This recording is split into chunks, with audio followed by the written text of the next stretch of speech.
Hi, everybody. Welcome back to Behind the Couch. I feel like Behind they changed Behind the that Couch. music. What's that? I feel like they changed that music of that, like, countdown It thingy. kind of threw me off. This was a little more like Little jazzy, new agey. As I was yeah. expecting that StreamYard thing that was like, yeah. But you guys, welcome back. This is awesome. Today's a really we'll get into it in a second but today is a really special Behind the Couch. Um After school special It style. is. It's a very special Very episode, special right? episode. But welcome back, everybody. We are Yes. we're like situated into 2025. It is February. It is almost over. Like there's no going back, only forward, going through, right? Pushing The through. hits keep coming. I was Hey, more sick last week than I've ever been in my 40s. you know what? And here's the thing is like Dr. Shiloh, for anybody out there listening, she's never ever sick. Like she like we laugh about me and her husband getting the man flu, like where we're just Oh, literally disabled guys. for like 10 days. And this is the first time I've ever heard you be out of work this long due to illness. So Yeah, that I've shit's only real that's called going in. around. I've worked there almost 8 years. I've only called in sick twice, and those are one for each time that I had COVID. And I called in sick twice last week. So I just like doubled it Well, in 1 like you were week. saying that your doctor told you that this is likely the strain of the flu that they were not able to get this included in the yearly flu vaccine. So you got the Right. strain that wasn't covered, right? So stand by, everybody, even if you got the flu shot. Yeah, there's a lot of stuff going. Like we won't go too far afield there because we have absolutely fascinating guest and topic to discuss today. But there is like everybody just with all the weirdo changes in the government right now, you need to take care of yourself. Start taking your zinc. Yep. Hopefully you're not living in one of these red cities where they won't allow you to wear masks. Won't Unfortunately, allow you. there's Oh, yeah, no. There's legislation passed in several southern states where you're not allowed to wear masks in public, and they're doing it as a public safety because you might be a bad person about to commit a crime, but oh, you're wearing a N95 mask to conceal yourself. So yes. All right. there Yes, you the world go. is turning. So just as heads up, we have a meetup in LA Friday, April 11th, Yep. 2025. Again, in person, real life meetup in LA, Friday, April 11th, 2025. Stay tuned for more details, and we hope you can make it because we always have a blast when we do these. Yeah. April will be here before we know it. Yeah, Details, location to come, even though we think we know what that is. It will be in downtown. And if anyone's coming in from out of town, you want to know like a decent place to stay or something. right. If you're going to be in downtown, hit us up, let us know, and we won't steer you in the right. I'm sorry, we won't steer you in the wrong direction. We'll definitely steer you in the right direction. Okay, so before we get to our guest, we are going to welcome our newest Patreon members. So, sorry, starting already. At the associate level, we have My Name Is Not Rick, we have Emil or Emily, and we have Mar. We also have Adrian, Karen, and Jason B is back. So thank you guys so much at the associate level. And then we have 2 new doctorate level Patreon members who are, and then Trisha C. So we are so grateful for you guys, especially, it's been quite a few people here in the last 6 weeks or so. So thank you. And don't forget, if you join at the doctoral level, every month you're entered into a merch giveaway. And since it's January, everyone is back in the running. So our January winner is Lauren H. Yay, our friend Lauren. Lauren, who is a a doctoral level Patreon member, very active on our Discord. She's awesome. We love her. So congrats, Lauren. We'll just get in contact with you, see if you've won before and what we can send you, or if you're ready for some new merch. So thank you Yeah, guys. you guys, right? Just to tag a little bit one more thing on, although I've been accused of yapping and behind the couch, but that's okay. That's what Um, it's for. Again, you guys, I say this all the time, and I'm not gonna stop saying it because I still am just blown away 7.5 years after doing this project that, we have so many wonderful Patreon members that continue to join. And also, like Shiloh was just saying before we started today, that, like, we just got all these Patreons, like, recently. So, uh, people continue to discover us. Like, we kinda go, "Well, where were you?" And they're like, "But who cares?" But they're all I there know. marathoning our episodes. It's wonderful. We're getting comments on episodes for literally from 7 years ago, which is Yeah. kind of amazing. It is, and hello to Teresa, hello, Catherine. Akiko wants to know if the meetup's gonna be at the Hotel Cecil. Maybe I could help pull that off. I don't know. I know Bring some a people, lot of disinfectant wipes if but it you is, will be just a wearing a lot. mask. Just cover yourself in a hazmat suit.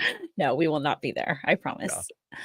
All right, I'm gonna Um bring on our guest as you read his Yes, let's bio. make sure his face is showing so he can be appropriately embarrassed as we, sing his Absolutely. praises, right? So, welcome, Jason. Jason Usry is a multi-time Emmy-nominated broadcast media veteran. I can't believe he's a veteran with that gorgeous skin of his. He's had 3 movies produced, with 1 now currently in post-production and others are currently in development. He is a quadruple threat in all of the areas and in an area of the country that needs to start developing its movie production capabilities. So, go Savannah, go. He is the editor of some of your favorite podcasts, including LA Not So Confidential. He's the founder of Ear Cult LLC, a company that he's been working to build into a multimedia storytelling empire. He's well on his way. We're huge fans. He's an editor, consultant, creator, storyteller, journalist, most importantly, a friend, but also somebody with the level of experience that I believe took LA Not So Confidential to a completely different level of production. Oh, And yeah. this is a guy who is so invested in what he does. I don't know how he is as multitasker as he is, but he knows our voices so well that when we're recording something at 9 p.m. at night and we are dead and we're just generating gobbledygook, he makes it sound like we're smarter than we are. So, Jason, welcome and thank you so much. You guys are amazing. I mean, I can't like that's mm, mm, I can't even say how great that introduction is. Like I'm very, very grateful that you think that of me. Well, you're I'm just also trying to do good basically work. our brother here. Yeah, I So really. know, I know. This is family now. So Yeah. yes, but totally. I'm very grateful that you both have allowed me to join you in your projects and grateful to tell stories that are important to people, and that's sort of my focus. So I appreciate you both and I love you both, so thank you so much for Of having me on course. here tonight. Yeah, this is fun, and we need to all stay focused, make sure we don't just turn this into a, like, "Hey, catch up, love fest," that it could be, Right. and that it should be, that we should be scheduling actually, Absolutely. because 'cause it's been a while since, we've all been together. Yes. Okay, so let's kind of start at the beginning, we'll back way up, and if you can just quickly, with all of those things that you do, um, how the heck did you even get into editing podcasts in the first place? And then it really seems like you I mean, by the time at least, we got to know you and then after you were like the go-to guy in true crime. How did all of that even end up happening? Well, a lot of that started with you guys. My first project in podcasting was a show called End of Watch with Bootsy and Sal, which was focused on two former law enforcement professionals who recognized that mental health was an issue. I'd started working with Rebecca Sebastian when she had Dialogue, and she has a lot of projects now. But I'd worked with her, and she recommended you guys to talk to us on that show. And then, of course, you guys gratefully and graciously came on to that show and provided some mental health insight from a law enforcement perspective. And then we obviously connected from that, and Yeah. a wonderful partnership emerged from that. But it was initially my first and continues to be my and I think both of you would enjoy this. My dream podcast is to do a show called Food and Spirits, which is going around to haunted quote haunted restaurants, bed and breakfasts, bars and things like that, having their food and talking about their haunted history. Is And there that was, much of that in Savannah at all? I mean, just a little bit, just a little bit all around this area. And before podcasting was around, I had sort of outlined a book that I wanted to write to do that. Mhm. I didn't have the resources to do it, but it was sort of a dream of mine and still is. But that was sort of the thing. And when Kevin Grogan, who is Bootsy on End of Watch with Bootsy and Sal, he came to me. We talked about his book and his project. We were talking about writing a screenplay for it. He was working on the screenplay. He asked me to come on and help him because I'd worked on other screenplays. And he also told me, he said, "Hey, I've got this guy named Lou Velozzi. We want to do a podcast about mental health." And so you guys were a natural fit to come and join that show. And so grateful that you did, because it blossomed into more than just you guys being guests on our show, but the two of you becoming to the people that I trust the most in the world. And so I'm so grateful that happened. And were Bootsy and Sal just people you kind of knew? Well, obviously you knew Kevin more, but just kind of from circles in Savannah? Or, I mean, how did you get kind of hooked into really a bit of a law enforcement world in that sense? It's funny because so I reached out to Kevin. So I work in local television here in Savannah, and I'd seen I'm a storyteller, so like I like talking to people about the way they told stories. I'm super interested in that. And I reached out to him. I'd missed a press event that he was doing for his book at the time, and so I reached out to him and I said, "Hey, I'd love to talk to you about your storytelling and those sorts of things." Well, what ended up happening was that so I'd worked on this project called Dead Water with a director named Chris Helton, and Dead Water. One of the managers that worked with a number of the actors on that film, low budget film, but worked with a number of the actors on that film, happened to be connected to Kevin through another person who he managed. And so I walk into this little pizzeria, at 1:30 on a Friday afternoon, and he basically told me, "I've investigated you already, and Of course they you say did. they say you're okay." And that was it was a great thing. And Kevin and I are super tight. He's probably mad he wanted me to go to a hockey game tonight, but I couldn't do that because I'm here. Oh. He and I are very, very tight. He's one of my best friends in the world. But that sort of started that relationship there. And then he invited me to meet Lou, and Lou is so Kevin, just for background, Kevin was a patrol officer in Savannah. He was a former MP. He was at the Baghdad bombing. I don't remember all the details of that. He was an MP there. But he was a patrol officer in Savannah, then became a homicide detective. And then he started working on special operations, and met Lou Velozzi. And Lou was a former, he's a retired undercover ATF agent who operated primarily, or the thing he's known for is storefront operations, which is when the ATF set up sort of fake storefronts to entice, these were places that would entice high crime individuals to come in to do things that they might not do in the public, right? So, Right. and in those cases, he took a number of crime guns off the street, narcotics, those sorts of things. And both of their careers ended sort of unceremoniously. They are very open about those things, which is why they are so open to talk about the mental health stigma that occurs in law enforcement in general. And I really respected that. And so fortunately, I was able to talk with them, which opened up a whole new world of learning about law enforcement in a way that I wouldn't never have had the opportunity to.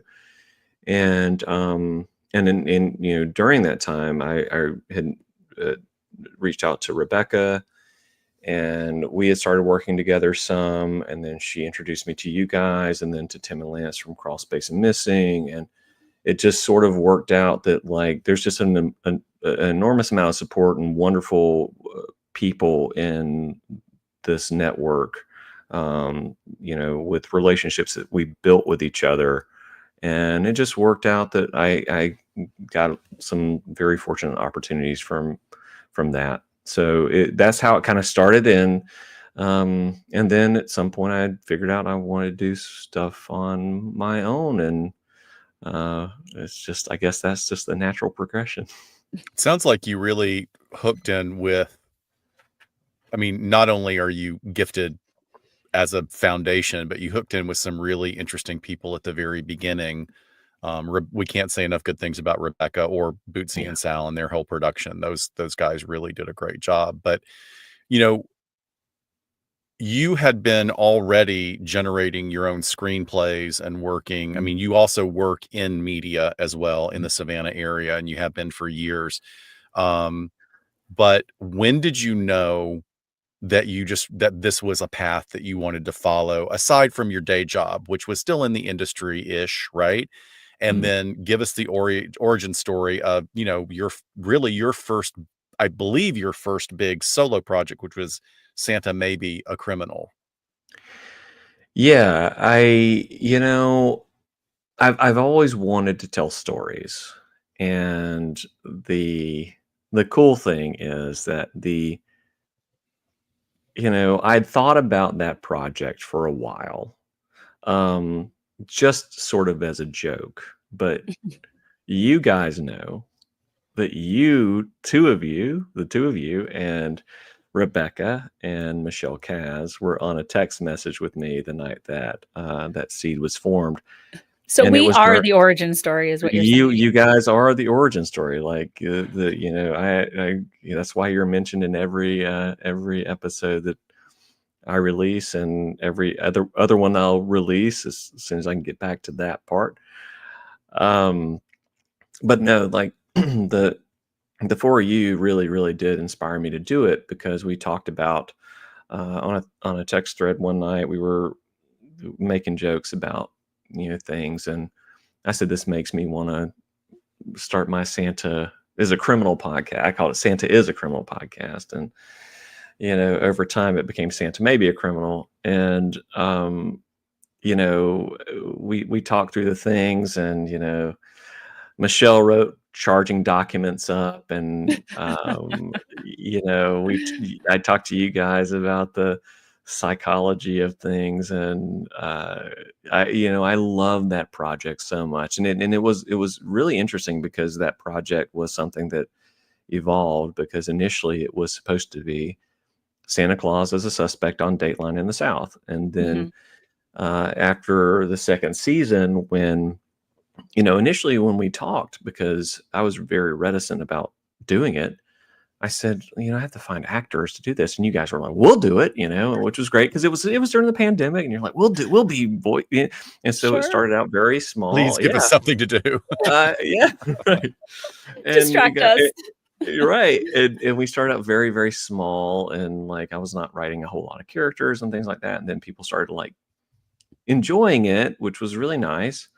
And then in the middle of the seasons, season 1 and season 2, people started asking me to be on the show, which was really cool, and suggesting storylines, which is like, oh, they're invested in this. This is kind of neat. And so season 2 turned into a little more heartfelt, and things that are more in tune with who I am. I'm the like I enjoy doing the true crime stuff, but that stuff is heavy, and I want to do something that had a little bit more hope, and comedy, and not necessarily like it was comedic in the first season, but wanted to have something that had a little more heart in it than Mhm. just like the specific true crime tropey stuff that Yeah. I kind of like wandered into. And so yeah, so I had the opportunity to work with a lot of true crime podcasters that really, really every single one of them, both of you included, were so gracious and giving of your time with it. When I wasn't asking for anything, just for you to kind of play a character, and it was like it will probably be the greatest thing I ever do. I love it. I love the show so much, and I love it so much more because I got to do it with my friends, and Yeah. I don't know how many more of those projects I get to do, kind of Well, without that. But I look at it as, I mean, we had a blast doing it, and it has such great legs. And I think of it as one of the first rungs on your ladder as you continue to climb up and do these things, because you're building such a great network. I mean, it is a little bit ironic that you were planning to use Santa Maybe to get away from the darkness of this genre, but right, that's kind of turned around recently with it something has, else that is becoming sort of another, stationary leg of your content creation career. yeah, Missing in a moment. We yeah. want to know about that, but we also want to know, well, let's do this. Let's start with Missing in a Moment and tell us what's going on with that project and how it came to be. Yeah, it's interesting that you bring that up because I guess so. I was doing Santa Maybe, and a number of people came to me and said, "Oh, like you should do another project and do some like real true crime," because with Santa Maybe it was it's such a niche, show, and in niche shows like that, um, you don't get a ton of. I mean, I had a healthy, good audience for that, uh, but people were saying like you need to get your voice out, sort of bigger, right? And Mhm. I said, I don't know that I want to do that. I'm sort of uncomfortable with that. Like I do the editing for a lot of shows, and I hear all those things, but I don't know if I'm capable of that. I said, but I will. I kind of like agree that I will do um, some things and just sort of test the water. So I did a few sort of test episodes on the Santa Maybe feed, and then I got really interested in missing persons cases. And the first case I got interested in, and it's unfortunately right now it's the only case that's released uh, on the Missing in a Moment feed, but it's the case of Morgan Nick. And I do have a number of cases researched now. It's just a matter of me finishing. I've got another one mostly edited, so that project will continue. It's just a matter of finding the time. I'm a one person studio at this point. I'm trying to get that to be not a one person studio, but Yeah. I um, actually will I feel pretty solid in the prediction that you're going to be expanding to, partners and employees pretty soon.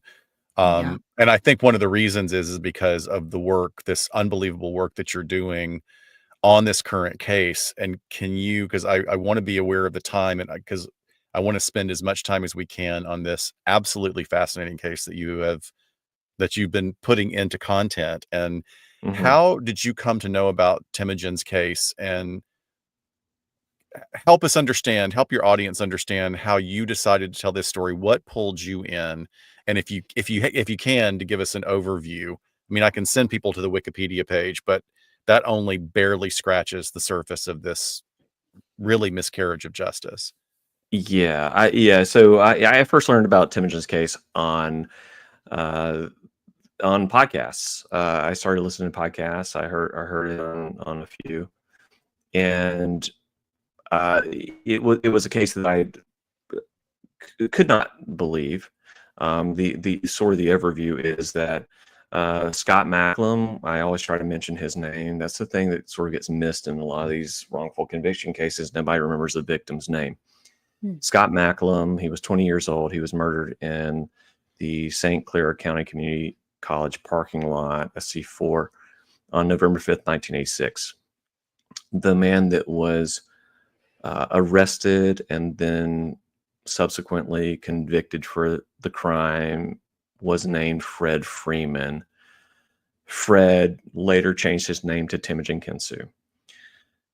The link between Scott and Fred was that they dated the same girl about 5 to 6 months apart. Scott's girlfriend, her name is, I won't say her name here. I will say it in the podcast. But her girlfriend, or his girlfriend, dated Temujin for a few weeks in the spring of 1986. He left and moved from Port Huron, Michigan, which is where St. Clair County Community College is, to the Upper Peninsula. And I drove that route. I've been to Michigan twice to investigate this case. It's about 435, 450 miles between the two spots.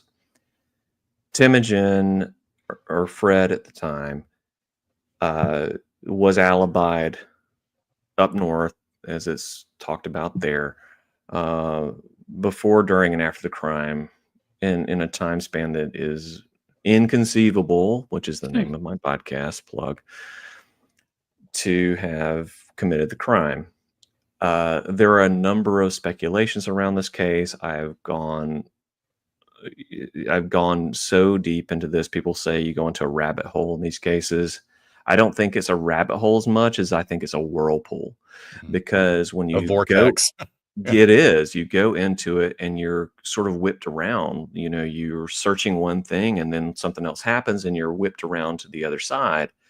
And it's very striking to look at, facts that should have been really, really run down. We have a number of things that we're trying to run down right now, and have those things sort of shoved back in your face. And, either by the state, the prosecutor's office, there are just a number of things I did not expect to get. Like, this was not my jam. I walked into this like I'm the Santa guy. I walk into this like just like so naive and like, oh, we'll just make this all happy and all that stuff, and it's not all happy, right? And so I found out about it from podcasts, and then it was about just under a year ago. I'd followed the case for about 4 years, or 3 years, and Temujin's wife, she was an advocate, and then became his wife. They ended up getting married. He had a wife who was his advocate for a number of years, who passed away from cancer while he was incarcerated. And Paula Kensu, she reached out to me. I did not know her. She reached out to me about Santa May Be a Criminal, and said she loved the show. And she asked if I would, because he couldn't listen to the podcast in prison, asked if I would send a script. And so I forwarded her a script, a PDF that she could print to take to him in the prison. And then everything sort of started like a few months after, or actually it might have been a year after that, actually. But sometimes you find a story that just sort of like it doesn't this sounds so trite, and I hate it. I hate to say it this way, but like, you don't choose a story, the story chooses you, sort of thing. And that's sort of the way I feel about this case, because I say this all the time to people. I'm not a wrongful, conviction warrior. I think most of the people that are in prison earn their way there. I'm not saying they can't be rehabilitated or anything like that, but the administration of justice in this country is far better than it is in most. And I trust the system here a lot more than I would other places. And the thing that's striking to me is that this sort of case can go in this way, and there being no explanation to it. I mean, the everything about this case to me is absolutely mind-boggling. And So we can talk about that and ask me questions, because I can give you the I don't know where to go from here, so give me Yeah. well, questions. I wanted to jump in and sort of validate what you're saying. I've spoken to you briefly. Shiloh has heard me talk about a case for years that um I have very strong feelings about as well. Like it doesn't add up for me. And it happens to be Mhm, someone that I previously worked with. Like, mm, and yet there's also, because I work in this field and because I have an intersection with the legal system, I'm like, but what if? But what mhm, if? And yet when there's this overwhelming level of evidence, and I think something that it is remarkable about your particular project, and I this is why I really want everyone to listen to it, is that, you just laid the basis for, compared to the majority of the world, the American legal system is pretty solid. mhm, And yet there are huge holes.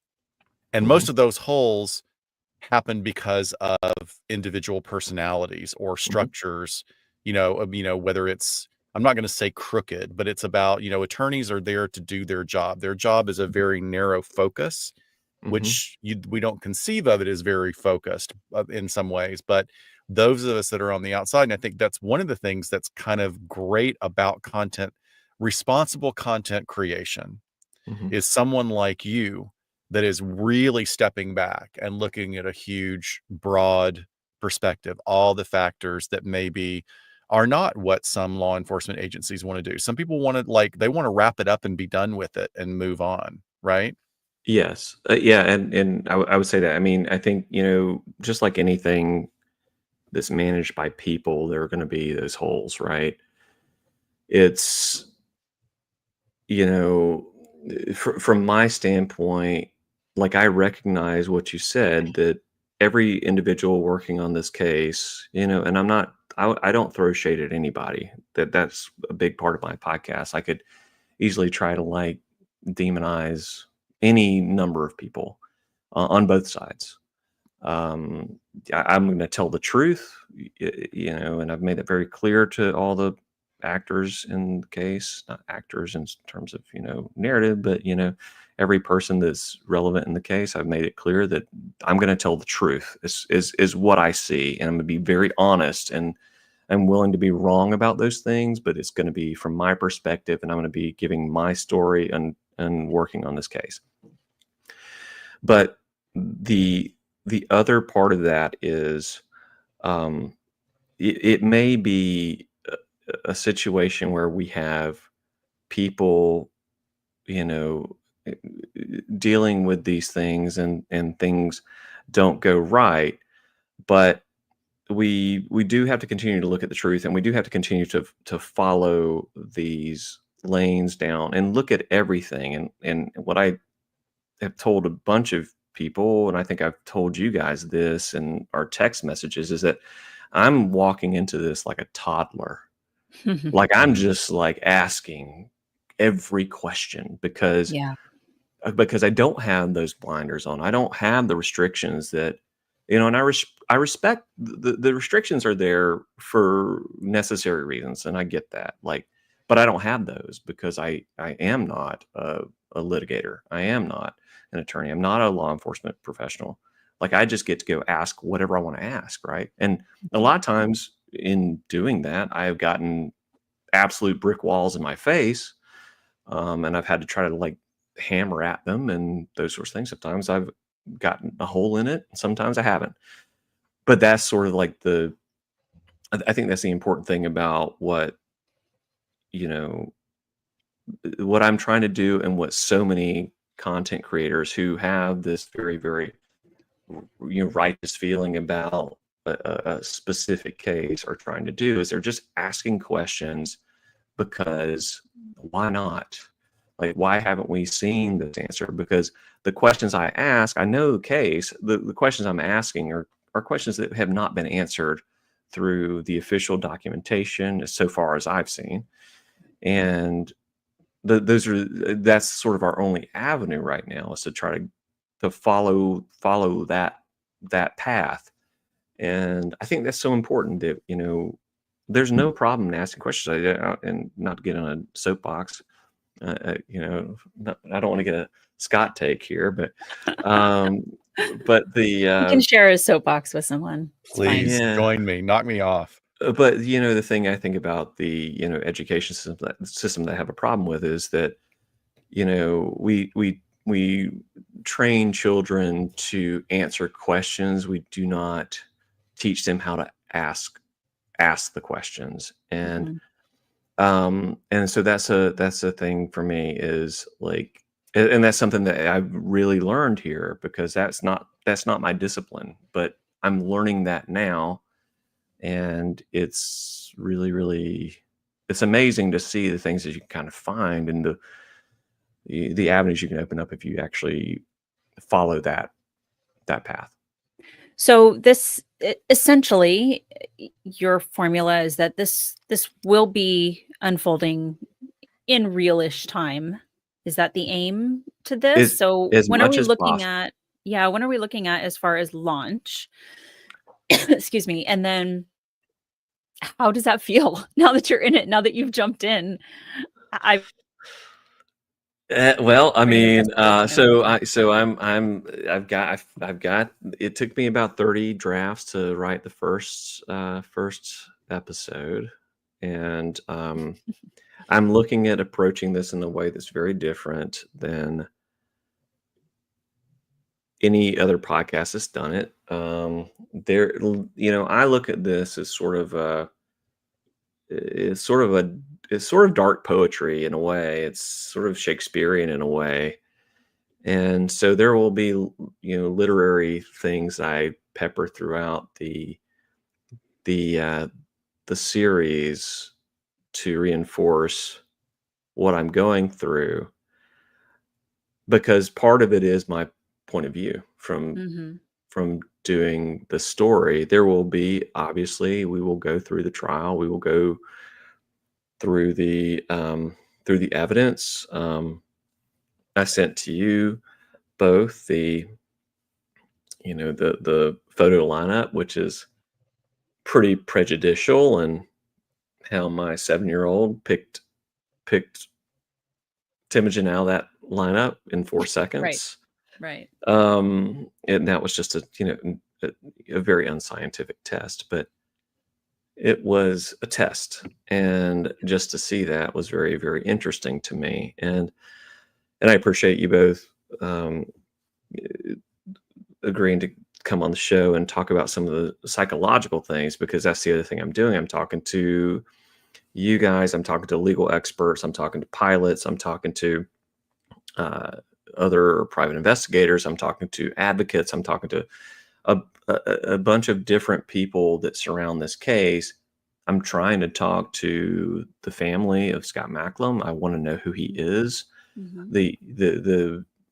The striking and discouraging thing about this case for me is, like I said at the beginning, a lot of Scott gets forgotten in this a lot. And the first time I went to Croswell, or I went to Michigan, I ended up going to Croswell, and I visited his grave, and I knelt at his grave, and I said a prayer over him, and spent some time, because I thought that was really important. It was for me. I don't know if it is for anything else, but it was important for me to take on the project and grant him the respect that, if I'm saying that, I have questions about this conviction, I need to at least spend some time with him. Mm. And so I had a chance to do that. I'm very grateful for that.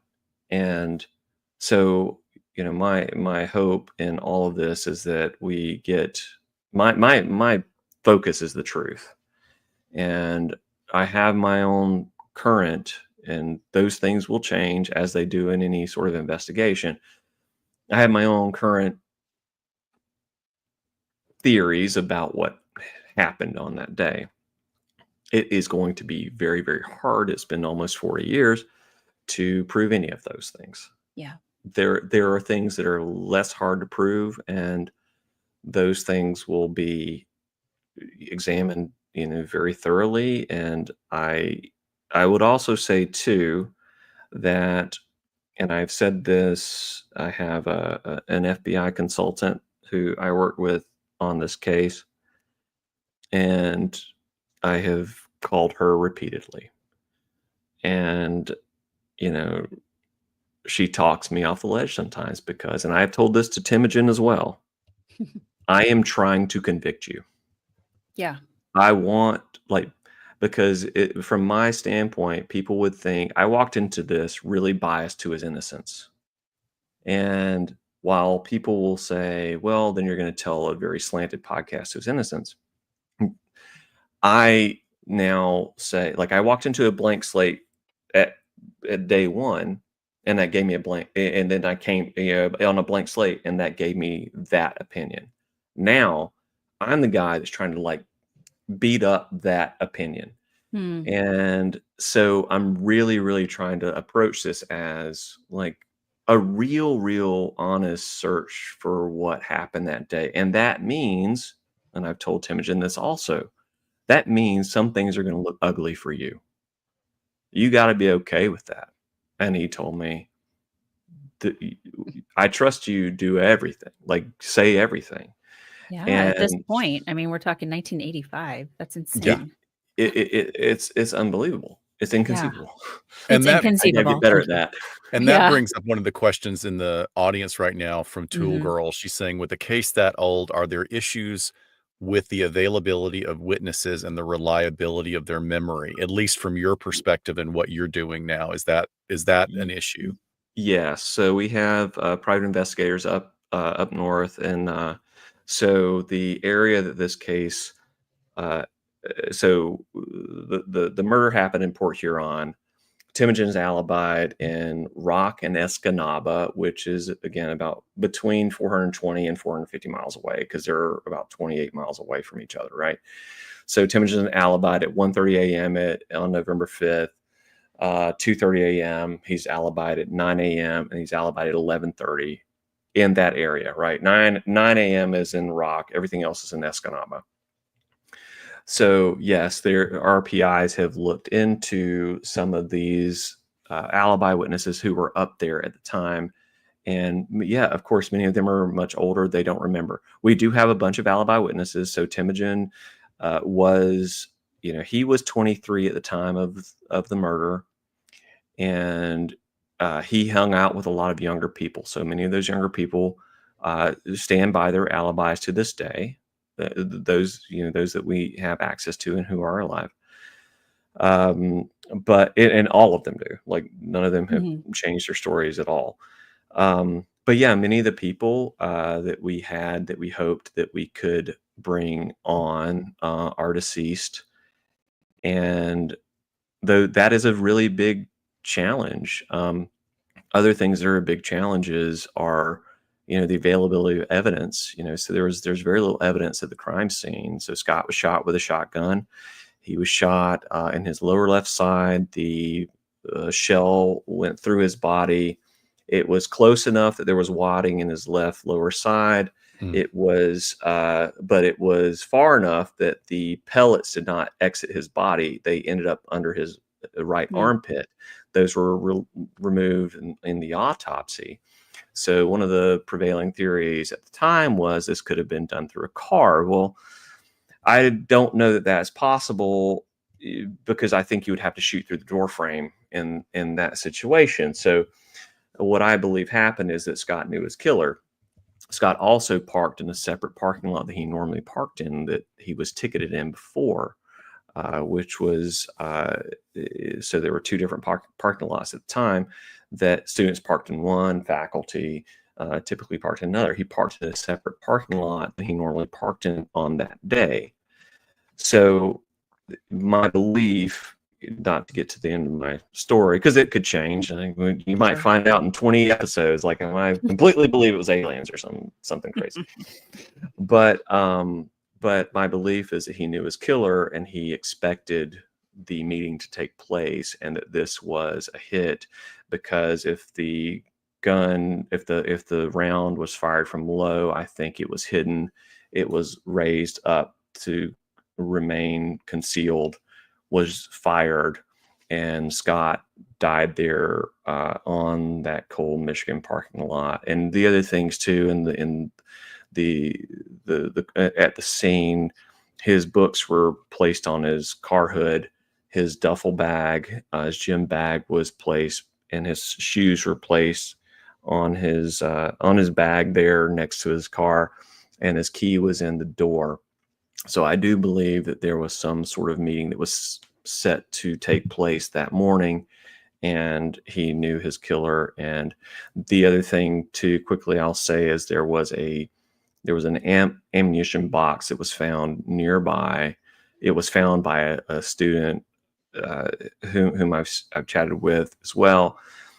It was not found by police. It was found the next, I think it was the next day, had a fingerprint on it that was tested against Temujin, and it was negative to Temujin.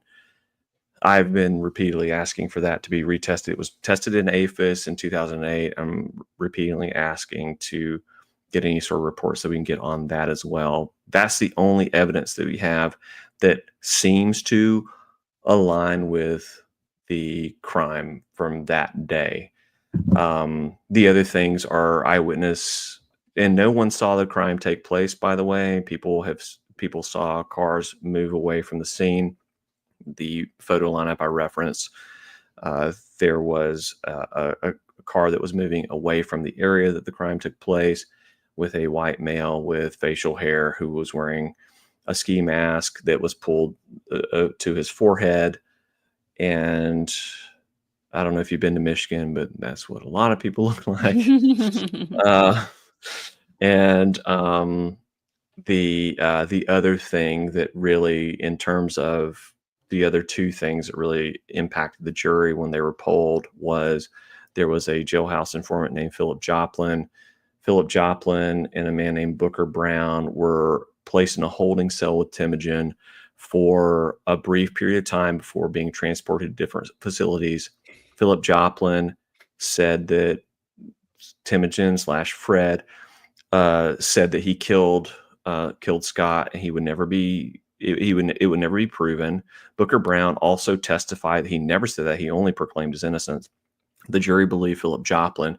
Philip Joplin later recanted years later and said that he was provided inducements. He was promised a placement in a residential housing program.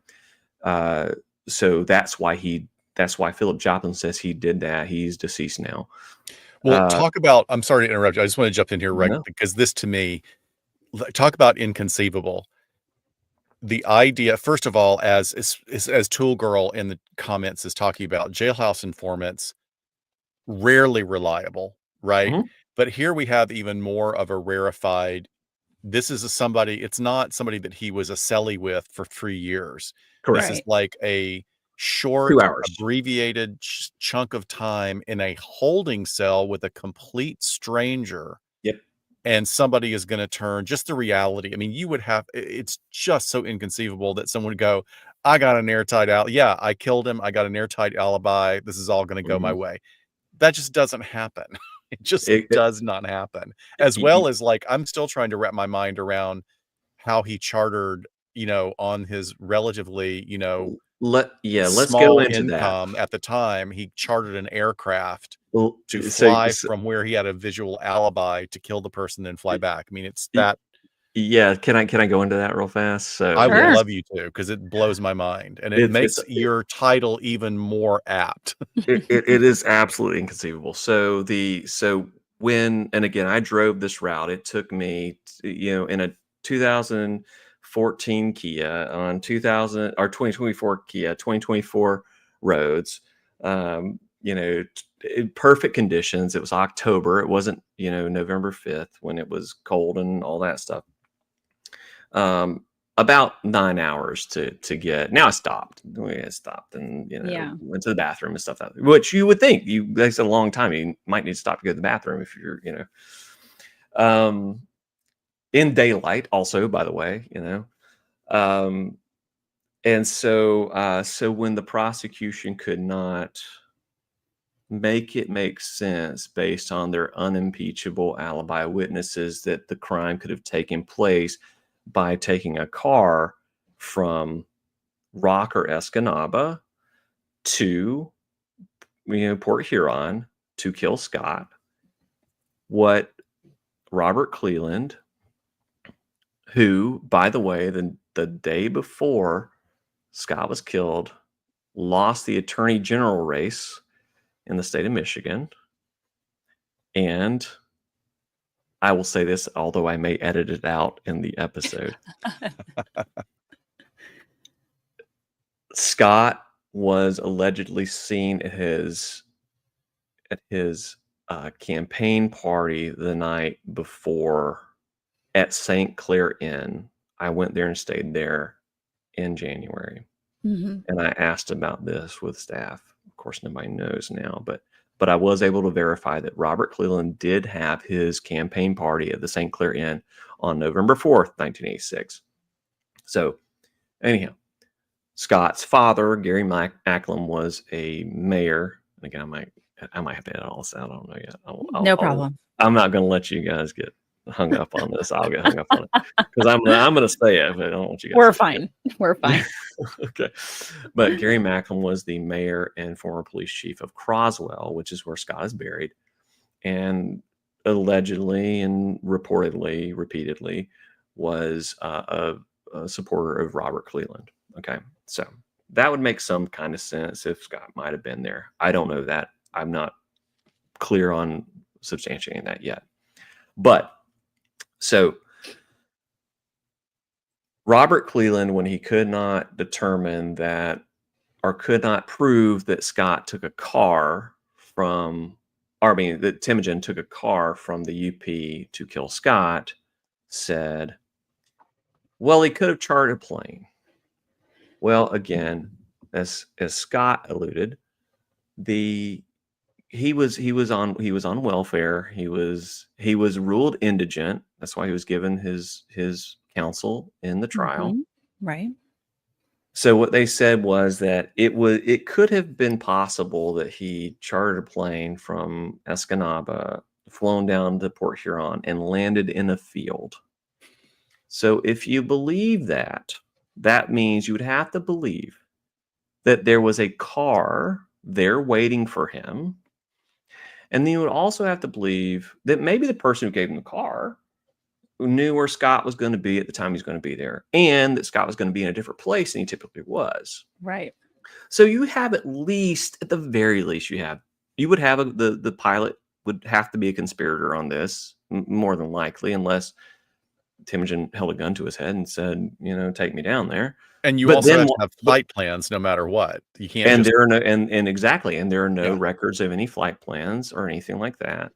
So, and the flight, the distance of flight between Escanaba and Port Huron is about 200 miles.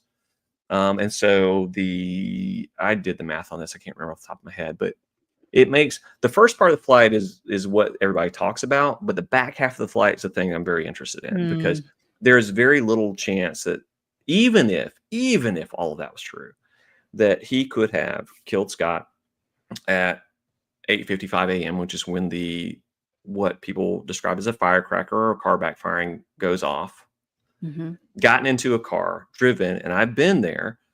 There's not a lot of space I mean, you've got to go 20 minutes or, more out. Like I'm being generous by saying 20 minutes to find a field that you could land in. Right. Sure. So that's 20 minutes. Then you got to get there and you got to get the plane going. Right. So that's another few minutes. Right. And then you got to go take off in the middle of a field, you leave your car there. Right. Without a conspirator, apparently. I just leave the car there and fly back. And then that gives you very, very little time, because when you land in Escanaba, then you got to get in your car, then you got to drive to the karate studio, which is where he's alibied by a number of other witnesses. It's just literally you have to have everything work better and faster than anything you can imagine. And also, there's no evidence he ever met Scott. So it is very, I'll hold back my theory on it, but there is a very, very crazy thought that he would have done this. The other thing too is that the prosecution theory for the motive, the theory was that he was jealous. Temujin was jealous of Scott. I can tell you this, based on my investigation of this case, Temujin was not hurting for women. He Right. basically could have turned around, pointed his finger out, hit one, and they would go with him. They would be with him, right? And so for that to be a thing that you would think that he moved up to this space 450 miles away and he's jealous of someone else, which, by the way, when he was arrested, he was with a different woman other than his pregnant fiance, by the way, right? That he was so hurting over this thing. To me, it's just preposterous. There's so many different things that in this case, once you go into the whirlpool, there's so many things when you look at it. It's just like so much of it doesn't make sense, but almost all of it makes you think this is inconceivable, that there's no way he could have done this. Well, and I think that's what stands out differently than other wrongful conviction cases is you listen to any previous coverage on it and you're like, usually there's a little bit of weight on both sides. And what do I need to weigh through? And this one, you're like, no. So it has to be about something else, right? It has to be about something else. And that's the big missing piece of why did they have to fight so hard to convict this person? I will tell you my thoughts on that. So I think, like I said, that Scott's father was important in the community. I think that there were things that were unsavory that he did not want exposed. I think that they wanted it done quickly. And I think that they forced it so crystal. I'll cut that out. The girlfriend, the girlfriend had another person who she dated. So she was with Scott, she was with another man, and she was with Temujin, and then she was back with Scott. The man in the middle there, the other man, was on a boat at the time of the murder. So he was completely ruled out. I think they were looking at trying to get whoever the next greatest opportunity was, right? Because it's very easy. I mean, most murders obviously are, domestic in nature or, an intimate partner or former intimate partner, right? I have no problem with saying that's completely the thing that you should go down first, the route you should go down first. Yep. But with Temujin, there was just he was not a good dude. They wanted to paint him as the media painted him as the ninja killer. Well, the murder took place with a shotgun, a 12-gauge shotgun, one shot at 8:55 in broad daylight in broad daylight in public, right? He wasn't beat to death with nunchucks. Right. It was, or in the middle of the night, or anywhere. Right. It's like the worst ninja of all time did this.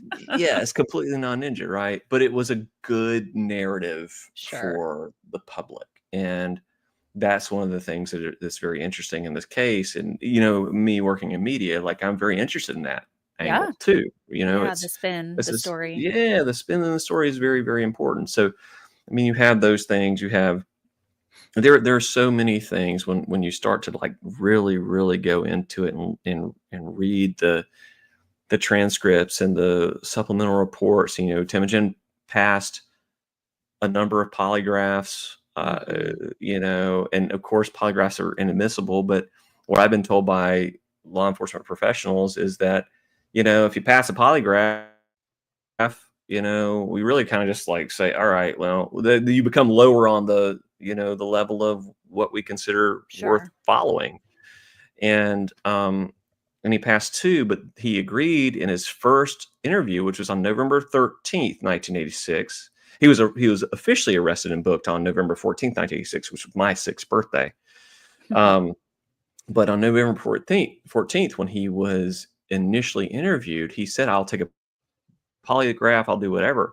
So when they scheduled a polygraph, and then the day of the polygraph exam, they said, no, we're not, it's been canceled. Right. And he didn't get it until Bill Proctor, who worked for, I think it was WXYZ in Detroit, had his television station pay for it in 1996, I think it was, a decade later, just about. He actually took a polygrapher into the prison and had him take it. Wow. And also, by the way, his main alibi witness, Michelle Woodworth, who was his girlfriend, his pregnant girlfriend, who had his child, who was with him in Rock at 9 o'clock in the morning when they woke up that morning. She also passed polygraphs, saying that he was there with her.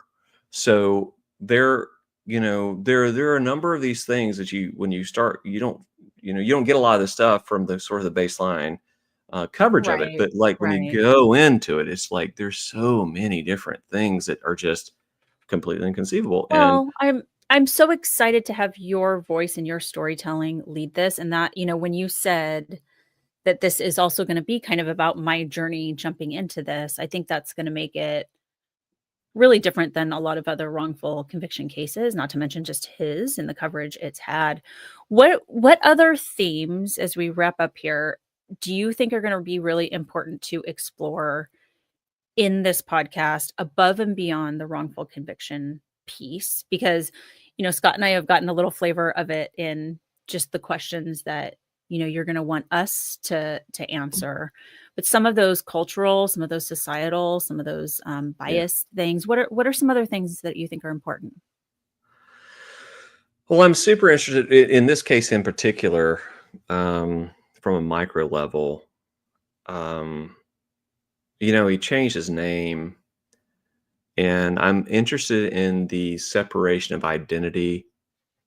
If a person can be a certain way and try to distance themselves from that, and if they do that through changing their name and changing their faith Mhm. and things like that. I'm super interested in that sort of angle from just a faith and, you know, religious, I guess, sort of angle.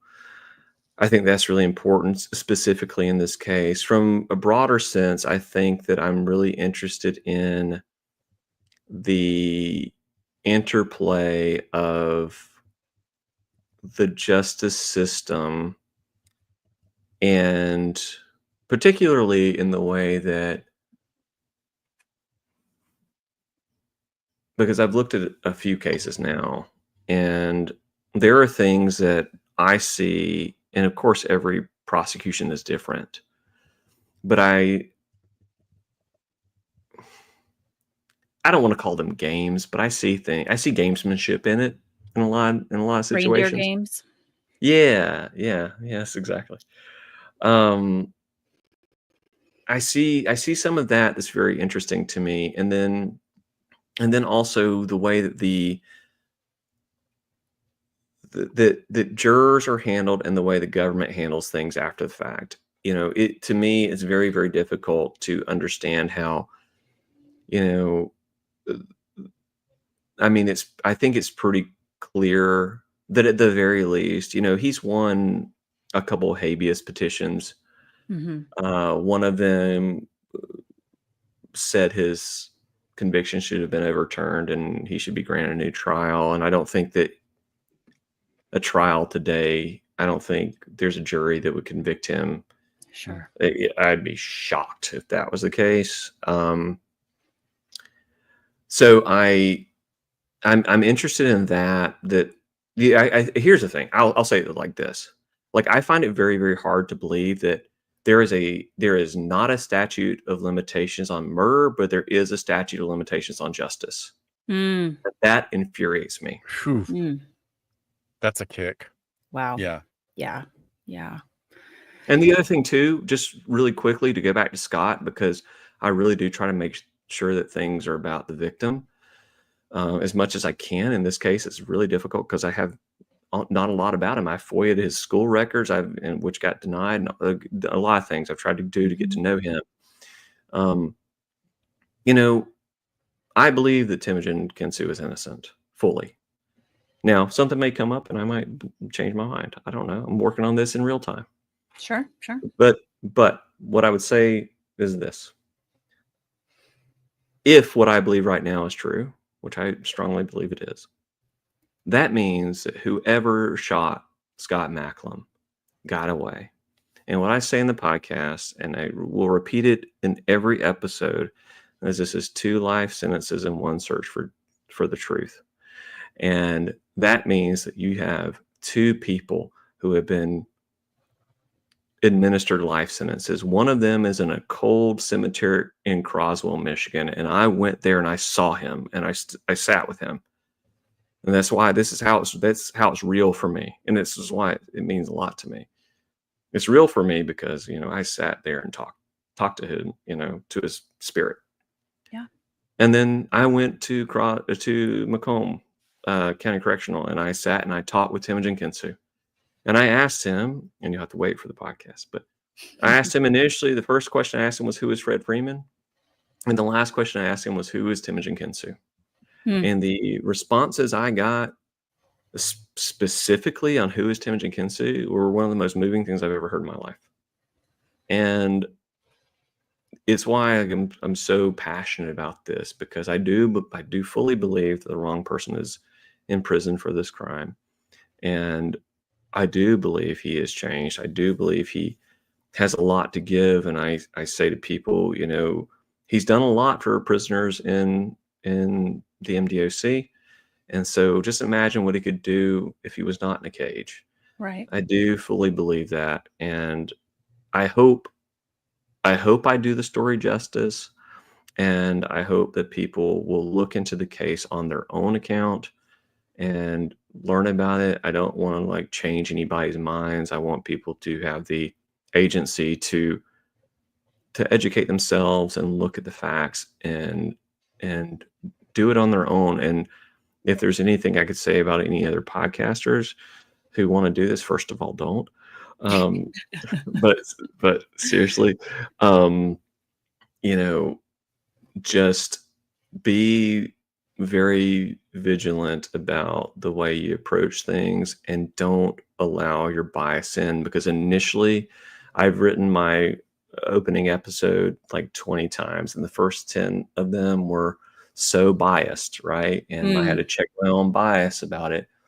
And I had to really come back and look at myself and say, I'm really if you can imagine that if a balloon is, the truth, or what's being told to me, I'm trying to pop that balloon.